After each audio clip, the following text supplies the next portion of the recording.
नरेश एक गरीब परिवार से था और उसके घर में उसकी पत्नी सरला और बेटी नंदू थी। नरेश गरीब होने की वजह से कभी पढ़ाई लिखाई नहीं कर सका, पर नरेश हमेशा से ही खाना बनाने में काफी अच्छा था और इसलिए नरेश एक होटल में काम किया करता था खाना बनाने का। पर किसी कारण से वो होटल बंद हो गया और अब नरेश बेरोजगार था, जिसके बाद उसे कहीं नौकरी नहीं मिली। एक दिन नरेश इंडिया गेट के सामने जा रहा था कि तभी वहाँ पर एक साइकिल पर गोलगप्पे बेचते हुए आदमी को वो देखता है और सोचता है, ये लोग यहाँ पर साइकिल से कितना सामान बेच लेते होंगे और इन्हें मिलता ही क्या होगा। क्यों ना एक बार उस गोलगप्पे वाले से पूछूं।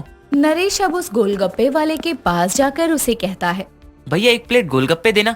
कितने का है वैसे 1 प्लेट गोलगप्पे? 20 के 6 गोलगप्पे। रहने दो भैया, तुम तो बड़ा ही महंगा दे रहे हो।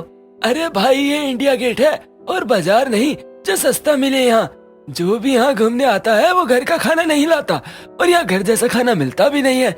इसी लोग हमारे यहाँ के गोलगप्पे खाकर पेट भर लेते हैं, तो हम महंगा नहीं देंगे क्या? उस गोलगप्पे वाले की बात सुनकर नरेश सोच में पड़ जाता है कि ये लोग उन सभी को महंगा सामान देते हैं जो लोग घर से खाना नहीं लाते।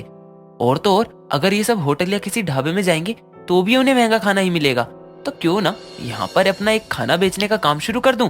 इससे मुझे कहीं काम नहीं देखना पड़ेगा और तो और सभी को घर जैसा खाना भी मिलेगा। चलो पहले घर जाकर सरला को इस बात के बारे में बताता हूँ। इतना कहकर नरेश वहाँ से घर की ओर चल देता है और घर पहुंचकर वो अपनी पत्नी और बेटी को इस बात की जानकारी देता है और उसकी पत्नी और बेटी को नरेश का ये आइडिया ठीक लगता है। अब ये तो पता चल गया था कि करना क्या है, पर करे कैसे ये मालूम नहीं था। और उसके बाद नरेश कहता है, गाड़ी हम ले नहीं सकते और दुकान वहाँ लगा नहीं सकते, तो अब मैं खाना बेचूंगा कैसे? पापा, वो जो आपकी पुरानी साइकिल है ना, उसे ठीक करवा लो और फिर उसी से आप खाना बेचने चले जाना। हाँ जी, नंदू ठीक कह रही है। वैसे मैंने भी पहले यही सोचा था, पर एक साइकिल वाले गरीब से कोई खाना खरीदेगा? पापा, एक आइडिया आया है। क्या? अगर लोगों को ये बताना है कि आपका खाना बहुत ही टेस्टी है, तो हम कुछ ऐसा करेंगे। इतना कहकर नंदू अपने माँ बाप के कान में कुछ फुसफुसाने लगती है और फिर नरेश कहता है, नहीं, मुझे ये सब गलत लग रहा है। अगर किसी ने देख लिया तो काम शुरू होने से पहले ही बंद हो जाएगा। अजी आप चिंता मत करो, कोई भी पहचान नहीं पाएगा। ठीक है, करके देख ही लेते हैं। अब नरेश और उसकी पत्नी साथ ही बेटी तीनों मिलकर अगले दिन सुबह सुबह छोले चावल, दाल चावल, राजमा चावल बनाते हैं और एक बड़े से बॉक्स में अलग अलग पतीलों में रख देते हैं। जिसके बाद नरेश अपनी साइकिल पर खाना लेकर इंडिया गेट के लिए रवाना होता है। वहाँ पहुंचकर नरेश एक पेड़ के नीचे अपनी साइकिल वाले खाने को लेकर जाता है और आवाज लगाता है, गर्मा गर्म घर जैसा खाना खाओ और सेहत बनाओ। दाल चावल, छोले चावल, राजमा चावल, जो मर्जी खाओ, सिर्फ 20 रुपया प्लेट। काफी देर आवाज देने के बाद भी जब कोई नरेश से खाना नहीं लेता और सभी अपने गोलगप्पे और जंक फूड में बिजी थे, तभी वहाँ एक बूढ़ी औरत और एक छोटी बच्ची आती है। वो औरत और बच्ची नरेश की बीवी और बेटी ही थी। अब नरेश की बीवी बूढ़ी औरत बनकर नरेश से कहती है, साइकिल पर खाना बेचने वाले, जरा 1 प्लेट दाल चावल देना और हमारी पोती को राजमा चावल। बड़ी भूख लगी है, लेकिन यहाँ तो खाने को कुछ मिलता ही नहीं है। जी माता जी, देता हूँ बस। अब नरेश नंदू और सरला को दाल चावल और राजमा चावल दे देता है और दोनों माँ बेटी वो खाकर अपना ड्रामा शुरू करती हैं, जैसा कि उन्होंने प्लान बनाया था।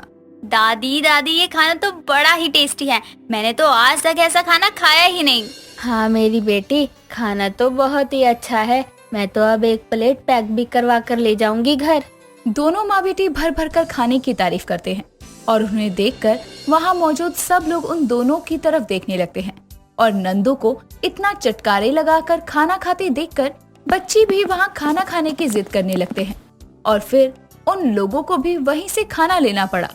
जिसके बाद जब वो लोग नरेश का खाना खाते हैं तो उसकी खूब तारीफ करते हैं और अब जो नरेश और उसके परिवार ने सोचा था वो पूरा हो गया। सभी लोगों को खाना बहुत पसंद आया और देखते ही देखते कुछ ही घंटों में सारा खाना खत्म हो गया। ये देखकर नरेश बहुत खुश होता है। नरेश, सरला और नंदू घर आते हैं और आज की कितनी कमाई हुई वो देखते हैं। तभी नरेश कहता है, आज पहला दिन था और पहले दिन सबको हमारा खाना बहुत पसंद आया और देखो आज हमने पूरे 1500 की कमाई की है। अब बस भगवान करे हमारे ये साइकिल वाला खाना ऐसे ही रोज बिके और हम इस गरीबी से बाहर आए। आप सही कह रहे हैं जी। अगली सुबह नरेश जल्दी उठकर खाना बनाने का सारा सामान ले आता है और जल्दी जल्दी खाना बनाकर फिर से इंडिया गेट बेचने जाता है। अब रोजाना ही नरेश अपनी साइकिल पर खाना लेकर बेचने जाता और अच्छी कमाई करता। सस्ता और अच्छा घर जैसा खाना पाकर लोग भी खुश थे, लेकिन इस बात से वो लोग जल रहे थे जिनकी अब नरेश के साइकिल वाले खाने की वजह से कमाई नहीं हो रही थी। इसीलिए एक दिन जब सुबह सुबह नरेश खाना लेकर साइकिल से जा रहा था तो वो चाय की दुकान पर साइकिल रोक देता है और चाय पीने लगता है। इतनी ही देर में एक आदमी पीछे से आता है और नरेश के खाने के बॉक्स में कुछ मिला देता है और नरेश को इस बात का अंदाजा भी नहीं था क्योंकि वो चाय पी रहा था। तभी वो चाय पीकर वहाँ से अपने खाने की साइकिल लेकर चल देता है। अब नरेश के पास एक आदमी आकर कहता है, भैया जल्दी से 1 प्लेट छोले चावल दे दो। जी देता हूँ। नरेश उस आदमी को छोले चावल दे देता है, लेकिन खाना खाने के बाद उस आदमी के पेट में जोरों का दर्द होता है और वो कहता है, अरे मेरे पेट में इतना दर्द क्यों हो रहा है? भाई शायद आपने कुछ सुबह उल्टा खा लिया होगा। हाँ शायद आप ठीक कह रहे हो।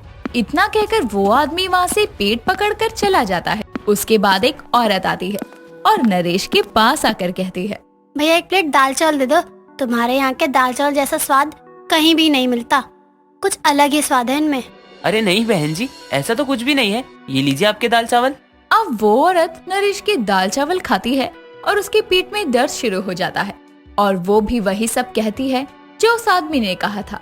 पर नरेश अब ये सोच रहा था कि सबके पेट में एक साथ अचानक दर्द कैसे हो सकता है। तभी एक आदमी आता है। ये वही था जिसने नरेश के खाने में दवाई मिलाई थी और वो कहता है, अरे भाइयों, आप लोग इस साइकिल वाले का खाना मत खाओ। इसने अपने खाने में पता नहीं क्या मिला दिया है कि सभी बीमार हो गए हैं जिसने भी इसका खाना खाया है। इतने में वो आदमी जिसके पेट में दर्द हुआ था और वो औरत जिसके पेट में दर्द था, दोनों वहाँ आते हैं और अब वो भी यही कहते हैं कि इसका खाना खाने से पेट में दर्द हुआ है।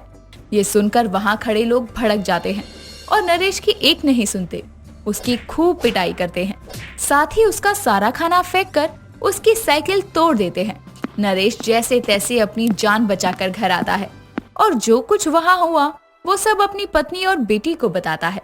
अब नरेश एक बार फिर से बेरोजगार हो गया था और अब घर में बचे हुए पैसे भी खत्म होने को थे कि तभी सरला नरेश को कहती है, अजी ऐसे हाथ पे हाथ धरे घर बैठने से क्या होगा, हमें कुछ तो करना ही होगा ना।